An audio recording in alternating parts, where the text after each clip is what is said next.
In this video, I want to talk about how we grow as musicians and really as people in general, and I want to tell you a little bit about where I am in my clarinet journey. Before we get into this video too much, I want to make sure that you know about the masterclass training series I'm doing. So if you're watching this video when it is posted at the end of November in 2019, or even a few weeks after at the beginning of December in 2019, then you are super lucky because you can go to quickstartclarinet.com/training, and I'm posting this little mini series of a completely free training. You don't even have to put your email in or anything. You can just go to that page and the videos will all be posted there. And it's these really awesome trainings that I put together to help you learn how to play the clarinet. It goes much more in depth than any of my YouTube videos do and really covers all of the fundamentals that you need to solve your own problems and excel at playing the clarinet. So if you're interested in some amazing free trainings and you're watching this at the end of November or beginning of December in 2019, then head over to quickstartclarinet.com/training and check out that free training that I'm doing. It's really, really awesome. So for this video, it might be a little bit more rambly than most of my videos. Don't worry, we'll have more awesome, super short to the point quick tips coming because you guys are loving those videos, which is fantastic. But I wanted to sort of talk a little bit about where I am in my clarinet playing right now, because I think that might help some people who are watching this who might be at a sort of similar place. To very briefly sort of sum up what I'm feeling with my clarinet journey right now is I feel like I'm at a place where I'm needing to sort of reset my expectations and sort of raise the bar for what I need to be doing as a clarinet player.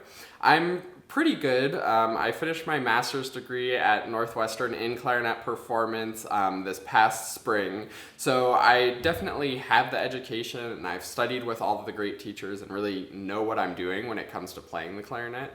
But now it's that extra something that I need to go from being a student where I am now to getting to that professional level so I can win auditions and play professionally.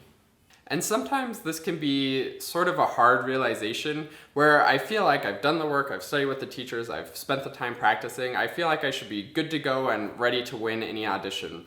And honestly, depending on the day and depending on the audition, like I could definitely win a professional audition now, but I'm still not quite at that highest level that I really want to achieve. So even though that may be a little disappointing and frustrating at times where I feel like I want to be able to play a certain way or do a certain thing and I just am not able to do it consistently, it's actually a really important stage of growth, and it's really important for me to realize that and be aware of that in myself that, you know, honestly, I'm not the best clarinetist ever yet. I have to continue to work towards that and always be improving and refining things. And I'm at a stage now where for the past while I've been pretty satisfied with my playing, but now I need to raise the bar of my expectations and push towards that so that I can get to that next level in my clarinet journey. So that's a bit about where I am, and if any of you are feeling like disappointed or frustrated and feeling like you should be better than you are, you know, that might not be the worst thing ever, because that's when you grow, is when you want to be better and you put in the work to get better. That's how you get better. So I think it's sometimes frustrating and disappointing to feel like you aren't as good as you want to be yet, but just have some security in that and know that that means that you're going to put the work in to get to where you want to be. And that's what I actually want to talk about a little bit too, is how growth works on the instrument.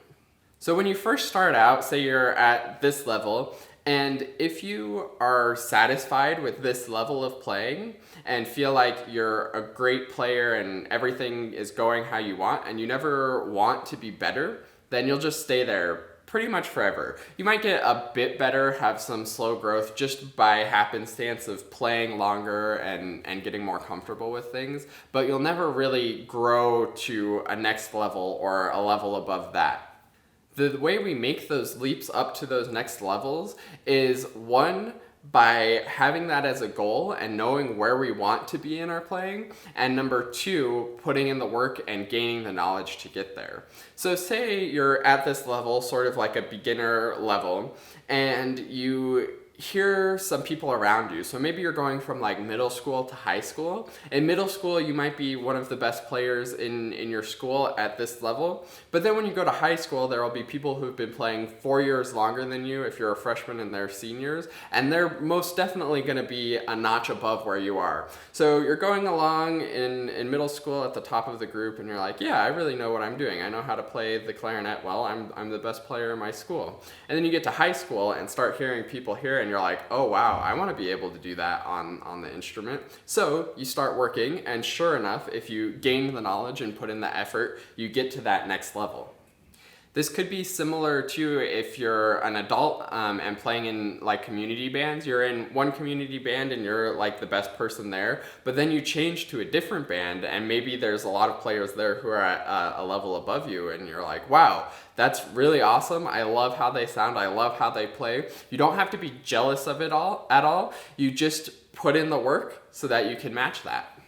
So when you're at a point in your clarinet journey where you're going along and you see the next level and can imagine that and have those desires to be there, it can be frustrating and disappointing sometimes when you're at this point, but that's a good sign that you're going to have one of these more exponential growths coming up to get to that next level. By wanting to be better, that's the best thing that you can do to get better. Now I want to break down those two things that I said, which were the desire to get better and then also the effort to put in the work and to gain the knowledge to make that improvement. So starting with the first one, it's really, really important when you want to get better that you have to have that self-awareness and really be real with yourself and meet yourself where you are right now in your journey. If you're here and you're hearing people who are here, that's totally okay, and it's important that you realize that you are down here and not here. A lot of people try to fool ourselves when we're playing with people who are better or hearing people who are better, and we think, you know, I'm that good, sure. I think like on a good day I could play that well, or things like that. And I think that's how I've spent a lot of my time over the past few years is I felt like I was good, and I definitely am good at playing the clarinet, but there are definitely people who are better than me. And I think sometimes I wasn't always being perfectly honest with myself and really thinking, you know, they are definitely better than me and I have to do work and put in effort and gain knowledge to get to that level. And that's why it's so important to be really real with yourself and have that self-awareness and honesty to say, you know what? Those people are at a higher level than me, and that's totally okay. I know where I am, and now I know what I need to do to get where I want to be. And then the second part of that, with putting in the work and gaining the knowledge to get there, may mean that you have to read a book about playing the clarinet to gain some knowledge. Maybe you need to take some extra lessons or take lessons with another teacher, or do something challenging, maybe learning a new, more hard piece of music that's a little bit out of your comfort zone so that you can encounter new challenges and tackle those and move to that next level through working on something that might be a little bit more difficult. This part is highly dependent on where you are and where you want to be, but maybe say you're at a very beginning level and you want to move up to intermediate. Maybe it means just practicing scales more. If you're intermediate and want to go more advanced, maybe it's doing more etude work and going slower so that you can really hear how you sound on every note. It's totally dependent on where you are and where you want to be, but it's important to know where you are and then think of some things that can take you to where you want to be. And if you're watching this at the end of November or beginning of December 2019, then you should probably go over to quickstartclarinet.com/training because that training might be what will take you to that next level. But in all seriousness, I hope this video has been helpful, and I hope you see that no matter what level you're at, whether you're a very beginner or a almost professional level like I am, you can always be raising those expectations, seeing what that next level might be like, and putting in the work and gaining the knowledge to get there. If you enjoyed this video where I was sort of a little bit more vulnerable and talked about where I am and more about my story, then give this a like if you would like more of these sort of just story time thoughts about my journey and where I'm going and how that can be useful and relevant to where you're going, let me know in the comments or by leaving this a like if that's something you want to see more of in the future. And finally, if you want to see that in the future, then be sure to subscribe, so if I do make videos like this in the future, or all of my other awesome tips and tricks on clarinet playing, you can get all of those videos that come out every Saturday morning. Thanks so much for watching, and I'll see you in another video.